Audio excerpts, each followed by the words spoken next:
ایک ایتھیسٹ نے سوال کیا خدا کے بارے میں. ایک مشہور ایتھیسٹ ہے, بہت الٹے الٹے سوالات کر کے لوگوں کو کنفیوژن میں ڈالتا ہے. سوال یہ کیا کہ یہ جو مسلمان کہتے ہیں خدا ہے اور اس نے جہنم بنائی, اس نے جنت بنائی, اگر تم اس کی عبادت کرو گے تو جنت میں جاؤ گے, عبادت نہیں کرو گے تو کہاں جاؤ گے؟ جہنم میں. تو اس نے کہا کہ کامن سینس کی بات ہے کہ خدا اگر ہے تو اس کو کیا پڑی لوگوں کو جہنم میں ڈالے. وہ یہ تو بچے ضدی ہوتے ہیں نا کہ مجھے یہ کھلونا چاہیے, نہیں ہوگا تو میں یوں کر دوں گا, میں یوں کر دوں گا. تو خدا کو اپنی عبادت کی اتنی پرواہ پڑی ہوئی ہے کہ یار میرے سامنے سجدہ کرو, نہیں تو آگ میں پھینک دوں گا. ہیں تو کیا معاذ اللہ خدا کا ظرف اتنا چھوٹا ہے کہ جو اس کی عبادت نہیں کرے وہ اٹھا کے آگ میں ڈال دے گا؟ یعنی دنیا میں اگر اولاد باپ کی ایسی نافرمانی کرے تو باپ کا ظرف بعض دفعہ بڑا ہوتا ہے, کہتا ہے جا بیٹا میں نے تجھے پیدا ہو گیا, جا چھوڑ یار, جا جو لائف کو انجوائے کر, مجھے ٹینشن نہ دے, بس یہی کرے گا نا بہت زیادہ. اور ظرف چھوٹا ہوگا تو چمبے لگائے گا اس کے. ظرف کی ڈیفینیشن یہی ہے نا کہ آپ میں برداشت کتنی زیادہ ہے, آپ چھوٹی چھوٹی باتوں کو اگنور کرتے ہو یا اس کو سیریس لیتے ہو. آج کل اس کو ظرف کہتے ہیں, اٹ از کالڈ ظرف. تو اللہ کا ظرف کیا اتنا چھوٹا ہے کہ کوئی اس کی عبادت کرے نہ کرے, نہیں کرو گے تو اس کو اتنا غصہ آتا ہے, بھائی مجھے کیوں نہیں مان رہے, مجھے سجدہ کیوں نہیں کر رہے, مجھے چھوڑ کر بت کے سامنے کیوں جھک رہے ہو. یعنی ان کا کہنا ہے اللہ اگر ہے, بالفرض اگر اللہ ہے تو اس کا ظرف اتنا بڑا ہے, وہ ان چھوٹی موٹی چیزوں پہ وہ نہیں, اس کو ٹینشن نہیں ہے. یہ مسلمانوں کی بنائی ہوئی باتیں ہیں. جو بھی باطل لوگ اعتراضات کرتے ہیں نا, انہی کے اعتراض میں اس کا جواب موجود ہوتا ہے. یعنی آپ اللہ کا ظرف بنا رہے ہو بڑا, اور بڑے ظرف کی ڈیفینیشن یہ ہے کہ وہ غلطیوں پہ آپ کو سزا نہ دے. یہ غلطی ہے نا کہ خدا نے بنایا, وہ کہہ رہے میری عبادت کرو, آپ پھر بھی عبادت نہیں کر رہے, یہ غلطی ہوئی نا. غلطی, اس کو غلطی تو سب مانیں گے. نہیں آ رہا سمجھ میں, تو رہنے دو یار.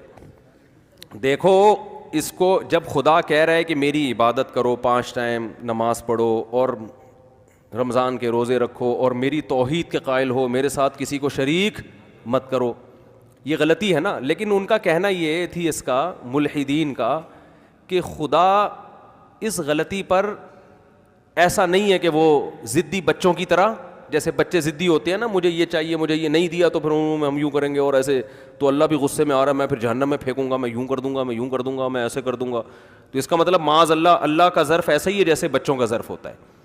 یعنی اللہ غلطیوں پہ اتنی سی غلطیوں پہ اتنی بڑی بڑی سزائیں کیوں دیتا ہے؟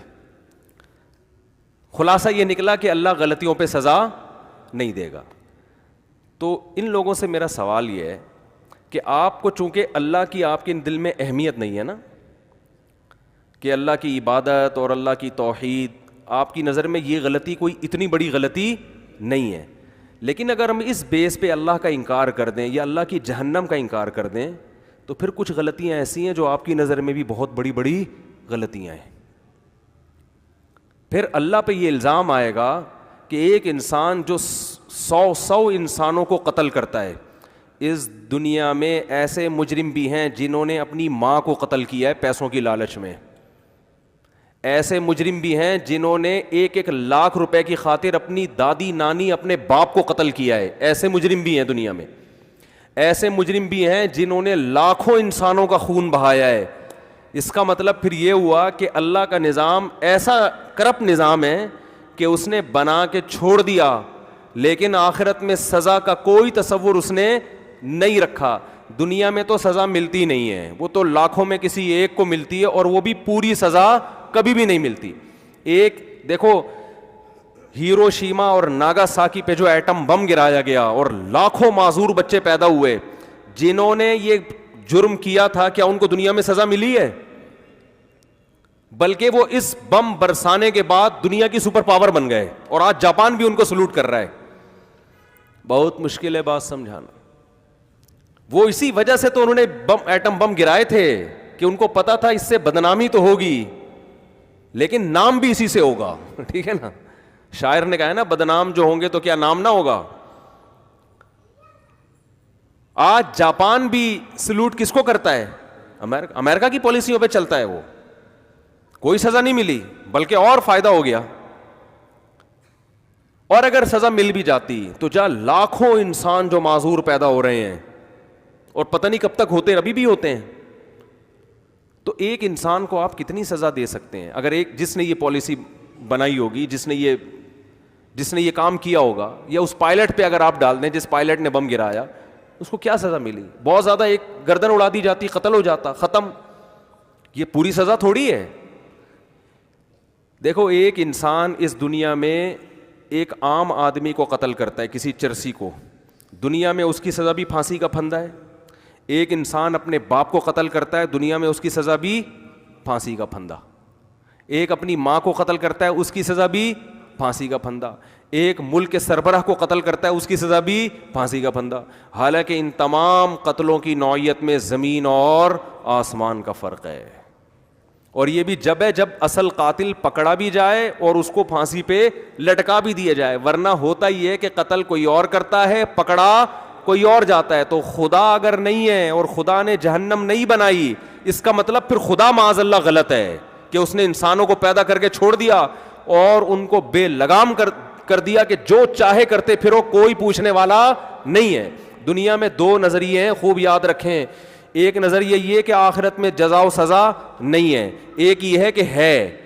اسلام یہ کہتا ہے کہ ہے, اور اسلام کے علاوہ کیا کہتے ہیں کہ نہیں ہے. جو اسلام جو کہتا ہے نا کہ ہے, اس پر جتنے اعتراضات ہوتے ہیں, اس سے زیادہ اعتراضات ان لوگوں پر ہوتے ہیں جو کہتے ہیں جزا و سزا نہیں ہے. ان کا مطلب انسان جو مرضی کرتا پھرے, اسے انسان اس کی کوئی کرائٹیریا ہے ہی نہیں, کوئی معیار ہے ہی نہیں. آخرت میں سب معاف ہے, کیونکہ مر کے مٹی ہو کے کیا ہو گئے, ختم.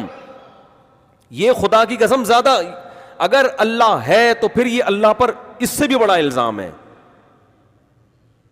ملحد نے اللہ پہ کیا الزام لگایا کہ خدا اپنی عبادت نہ کرنے پر جہنم میں ڈال دیتا ہے. اس کا مطلب ہے کہ یہ مسلمانوں نے جھوٹ کہا ہے, کوئی جہنم نہیں ہے. ہم کہتے ہیں اس کا مطلب یہ ہوا کہ کروڑوں انسانوں کو قتل کر دو پھر بھی جہنم میں نہیں ڈالے گا وہ. یہ زیادہ بڑا الزام ہے.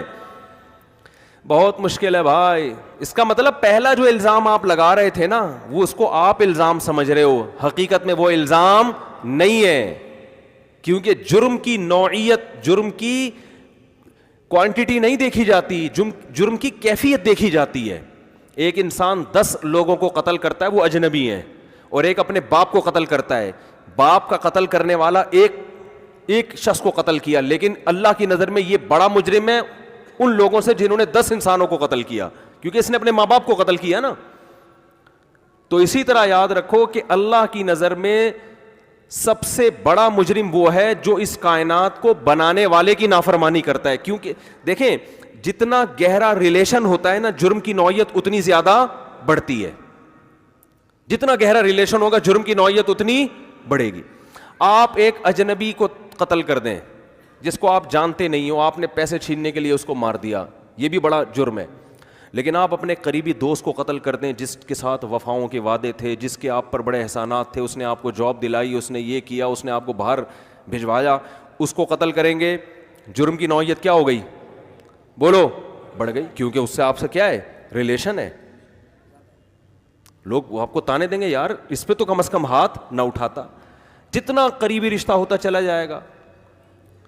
پھر سب سے قریبی والدین کا رشتہ ہوتا ہے, ان کو ماریں گے تو منہ دکھانے کے قابل نہیں رہیں گے, آپ منہ دکھانے کے قابل نہیں رہیں گے. تو سب سے زیادہ جو ریلیشن انسان کا ہے نا, خدا یہ کہتا ہے, اللہ یہ کہتا ہے, اگرچہ ملحدین کی یہ سمجھ میں نہیں آتا, اللہ یہ کہتا ہے کہ سب سے قریبی ریلیشن جو ہے اللہ کا بندوں کے ساتھ ہے. مخلوق اور خالق کا رشتہ اس سے قریب